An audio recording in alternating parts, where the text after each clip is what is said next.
name is Natalia. I'm a PhD student. And that person in the picture, it's me, watching a drone flying over maize nursery in College Station, Texas. And this is how I spend most of my time at Texas A&M University when I'm not sitting in front of a computer trying to figure remote sensing data out, as you can see. And drone flying crop fields are now possible in our reality because someday someone imagined it.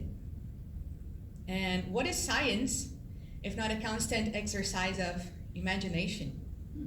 And this is what me and those guys imagined.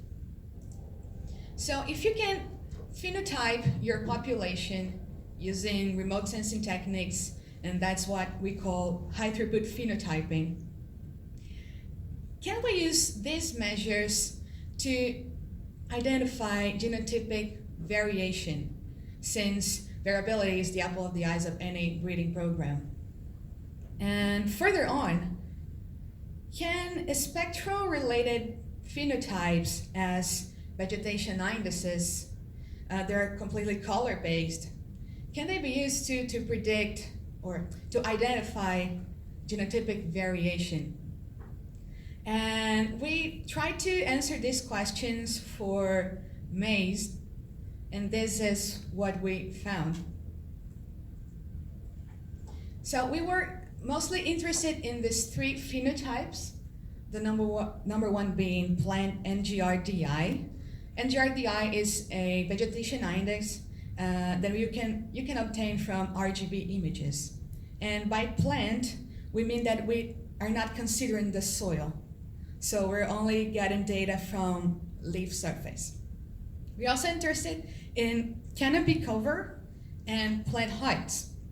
So the answer to our question is yes. Part of the phenotypic variation can be explained by the genotype.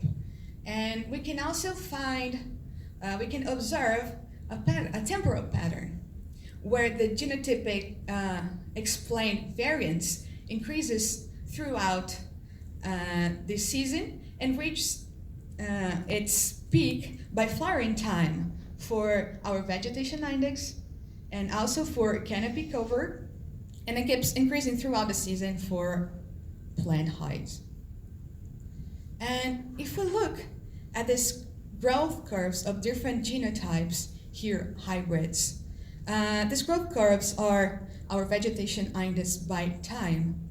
So if we look at them, we can see at the vegetative peaks, our curves differ, which confirms variability.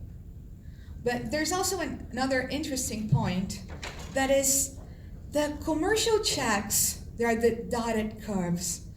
They're different from each other, but the growing curves from the hybrids, they share a common parent. They're similar, which brings us another question. So is this phenotype heritable? And brings us more questions for future work. So what is about the heritability, and how can it impact our decisions in maize breeding? So can we select for NGRDI? And the most important for our program is yield correlation. So is this correlated to yield, so I can select it for? And if you want to have more information about the research, come to see us by the poster 412. Yes, thank you.